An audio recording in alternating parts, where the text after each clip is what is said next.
Good morning and happy Sunday, everybody. This is my weekly Clearing the Bases episode where I cover all the things that happen in this collecting community over the past week or so that didn't quite rise to the level of their own video.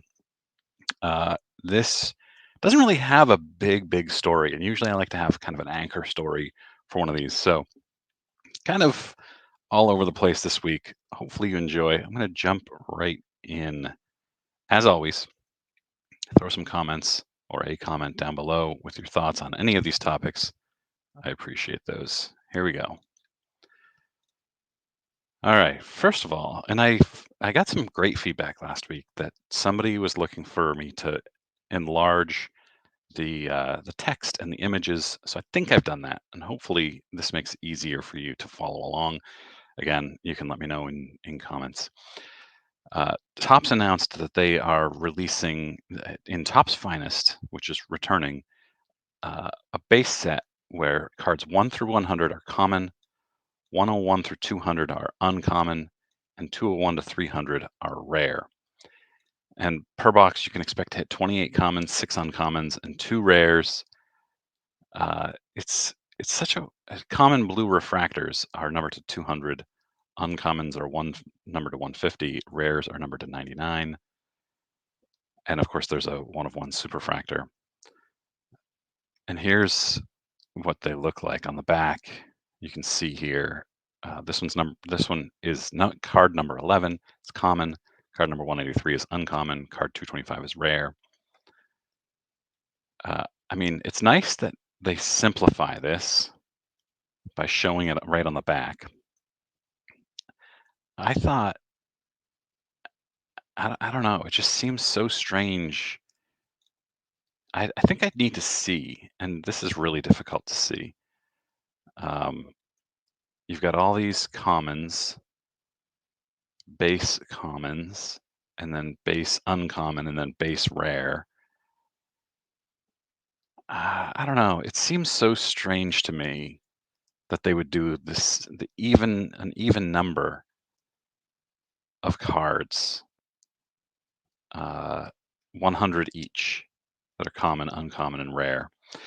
And then, of all people, Card Purchaser has the best response. He says, "Perfect. Collectors have always yearned for more complicated checklists." Yeah, it is. It's very complicated. It's difficult to understand this all these different refractors and numbered. Uh, it's really not simple, and I think that's what people want is a more simple checklist. And I know I'm not the target here, and I should stop sharing just for a moment. I'm not the target market for these, and that's fine. I don't collect ultra modern very much at all. Wouldn't buy these, but I wouldn't buy these because Topps has overcomplicated them. They've jacked the prices up so high. It's just not fun to collect these things like it used to be. Um, I'm curious to know what you think about this. Have you moved, and I hear this from people all the time, have you moved away from the ultra modern market because of the complications that they have done, because of the prices that they have jacked up, like I have? Let me know. All right, and then here's another thing. Topps Magic Box. So this Royal Man 5 says one blaster had every pack had a pink, a sepia, an auto, and either a gold or magenta speckle. And here it is. It's got 7 autographs, all these cards, and so then Topps responds and says, "Hey, this collector found one of our magic boxes from 2024 Topps Chrome. 3 parallels and 1 auto in every pack. Not bad for a blaster box." And we saw they did this last year too. They load up one box, well, they load up probably many of them and call them their magic boxes. And if you open them, you get all kinds of great stuff. The funny thing is that Topps is getting torn apart in the responses because no one's ever heard of any of these autograph signers except for Shanuel, maybe. Shanuel? I always forget how to pronounce his name. Uh, so yeah, I mean that's fine. If I pulled 7 autographs in a box, It's much better than no autographs, even if you've never heard of any of them. So yeah, this is just another one of those things that makes me question what is Topps doing? I know this is marketing, this is the chase, this is the gambling aspect of it, which is fine. It's just not for me. All right, here's a good story. In the Netherlands, this woman's stolen Pokemon cards were returned. And the story is really good, by the way. I'm actually going to put it in my newsletter. You should go and sign up for my newsletter at junkwaxhero.com. The link is in the description of this because I think you should read this story and hear this woman's story with this one card in her collection. The whole collection was stolen. I don't know if it was a whole collection, but there were a bunch of her Pokemon cards that were stolen. And one of them is really special to her, and it's a great story. So go read it. But the shop owner, the perpetrator, somebody went into a shop, tried selling it, and the shop owner recognized them from an alert about stolen Pokemon cards recently and called police. And the person was caught and sentenced to community service for being in possession of stolen goods.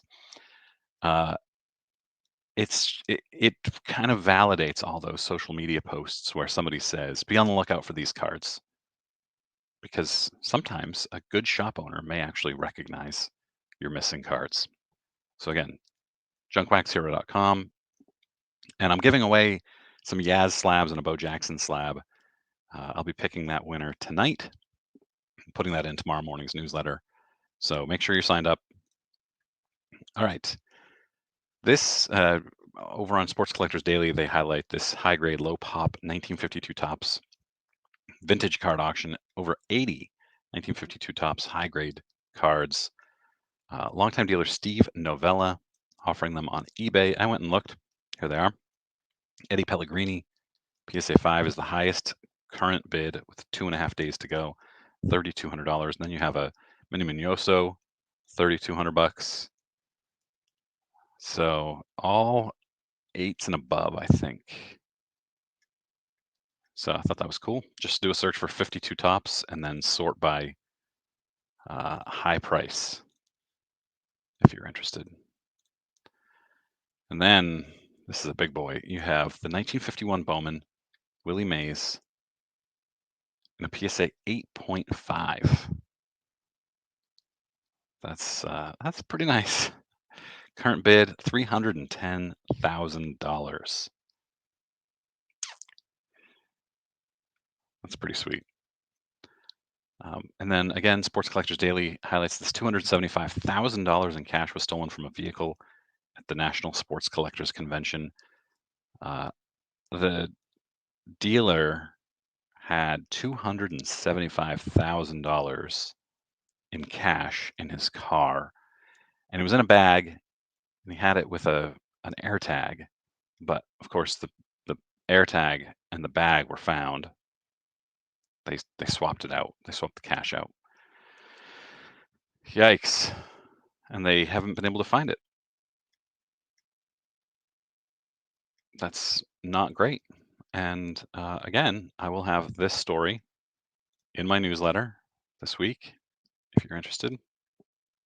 This, as you can see, this is me with Chris Sewell. We did that video, I don't know, two weeks ago or so. And Simon 466 Cards took one of our prompts, and uh, what we talked about was how much cash was on the floor at any given time, and neither of us really knew. We just both said like tens of millions of dollars. Simon 466 Cards took that prompt and actually did some analysis to make an estimate. I thought it was very good. Again, this will be in my newsletter this week if you want to watch. I'm not going to spoil it. I just thought it was really good. Okay. Remember a couple of years ago when the SGC 9.5 Mickey Mantle 1952 Topps sold for $12.6 million, and that was the highest sports item to ever sell. This Babe Ruth called shot jersey tops it. It's at $16.9 million, and it still has 13 days remaining. It's a pretty cool item. I'll keep updating on this. Next week, I'll update with the price again hopefully if I remember. And then the week after, we'll have an update with how much it sold for. I thought this was hilarious.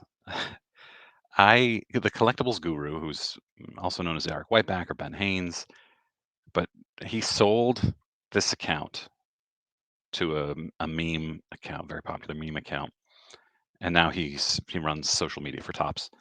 Um, Posted this on the 6th. This collector decided to give the PSA vending machine in Las Vegas a try. A reminder that it costs $100 per multi-sport slab.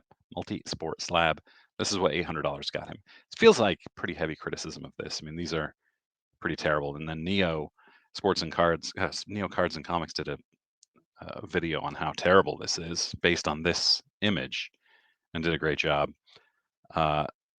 So Collectibles Guru criticizing the PSA vending machine on the 6th, and then on the 7th does an ad for the PSA vending machine. This vending machine that spits out real graded cards is crazy cool. Comment Guru and follow this company for a link to a guaranteed $25 buyback on your first $25 starter pack purchase. So you go from criticizing them. Yeah, here's actually the first comment. Pathetic. You just showed a fool spend $800 and get maybe $50 of value out, and now you promote it. Yeah, man. All right. Neo Cards and Comics shows that this is $270 per box for this Topps Chrome hobby box. I guessed actually $299, so it's, I guess, better than we expected. But I guess Wemby sells because I think they were sold out pretty quickly, if I remember correctly. This is unlicensed and doesn't have a whole lot in it, and I don't think it would sell for that much if Wemby wasn't in there. This is really funny. 2022 Panini Prism Silver Tyrese Martin rookie in a CGC 9.5, and you can see it's slightly, maybe just ever so slightly off center. Um, Nobody understands this or understood it at first anyway, and I still really don't. So Suze, who's like marketing director for CGC, I think I think she is the marketing director for CGC, says that the label was meant to have miscut on it. It was a mistake and can be sent back to CGC to fix. But even if it says miscut, how is this a 9.5? I guess I don't understand grading. Well, I never did really, but uh, how can it be miscut and 9.5? And I know PSA has those qualifiers too. It's just unfathomable to me that this card can get a 9.5 even with that miscut qualifier. And maybe you can explain it to me in the comments. And don't say, well, because of the qualifier. I understand that. But this is not a 9.5 card. Just because the edges and the surface and the corners are great shouldn't mean that you ignore the rest of the card. All right. Here we go again with the collectibles guru. This person ripped this Wander Franco, rip it or keep it, and pulled a Shohei autograph. That's a pretty good decision. And then this person had, I don't remember why this started, but he had showing why, like his worst sale ever. He sold this Shohei Rookie Auto at the very worst possible time back in 2020 for $400. That's rough. Actually, let's go see what that's valued at right now. I should have done this before. All right. Remember, this is what it is. It's the purple refractor PSA 10. Here's one that just sold. 16,500. Actually, I'm gonna hang on one sec. All right, not great here, obviously. So it shows sold. This is one of the problems with eBay. Shows sold for $16,500, but it's a buy it now. And so I've learned, and I know probably everybody else already knows this, but I'm showing it anyway, that isn't actually necessarily the price it's sold for. And sure enough, you look on 130 point, It sold for $11,400. So if he had held, he would have had 11,000 more dollars from his sale because he sold it for 400. Ouch.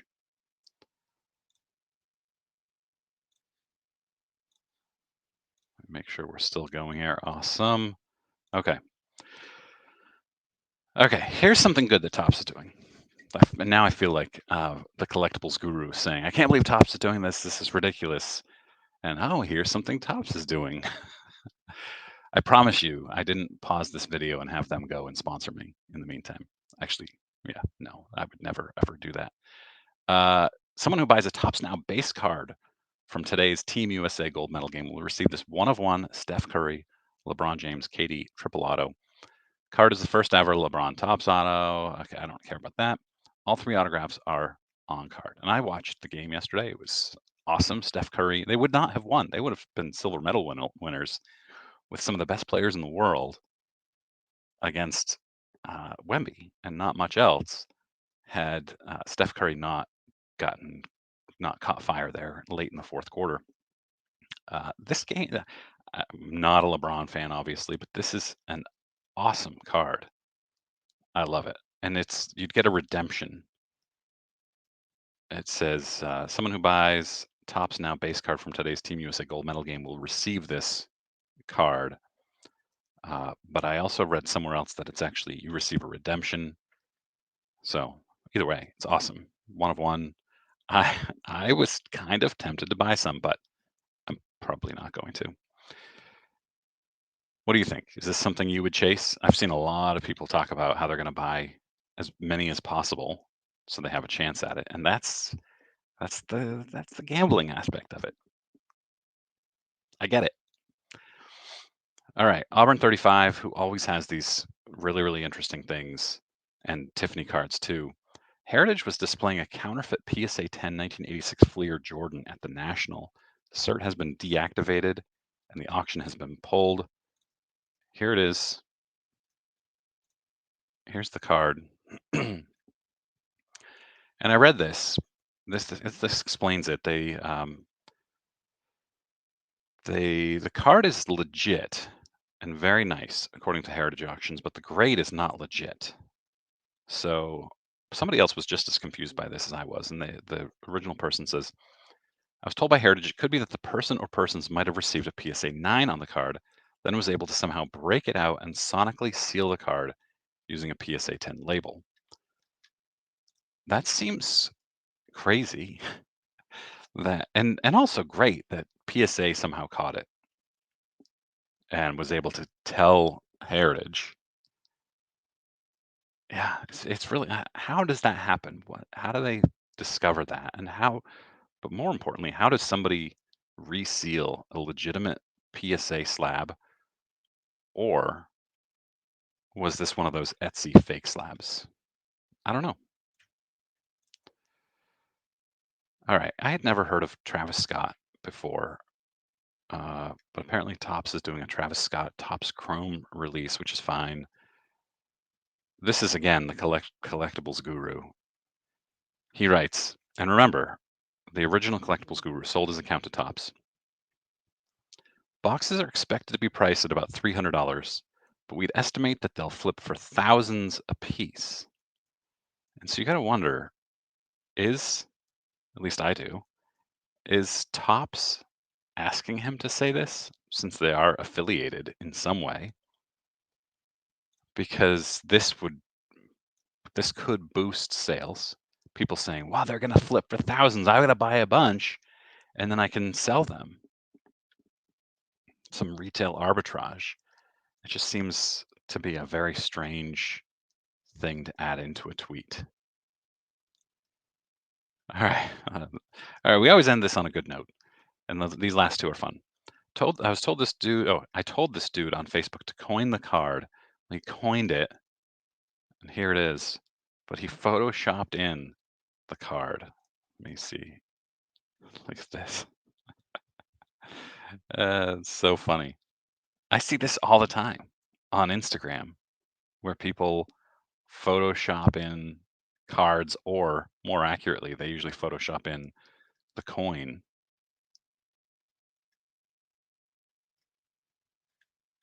It's funny. All right, and then somebody tweeted out my LCS, so I got to share this. Don's Baseball Card Center.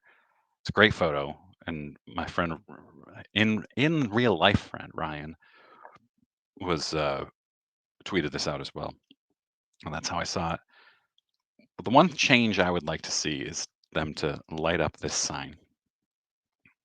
This photo would be so much better. And we tried to guess. Ryan and I tried to guess when this was because this sign says buying records and toys.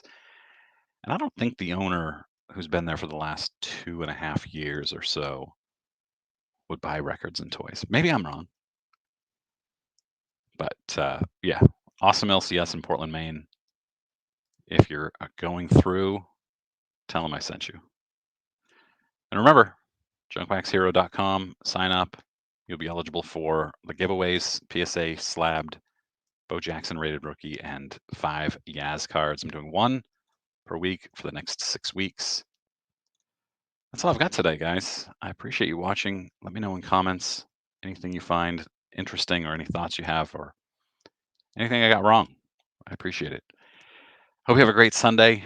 I know I will. I'll be out mowing the lawn today, which I have not been able to do all week because of all the rain. Very exciting. I'm so excited. See you soon.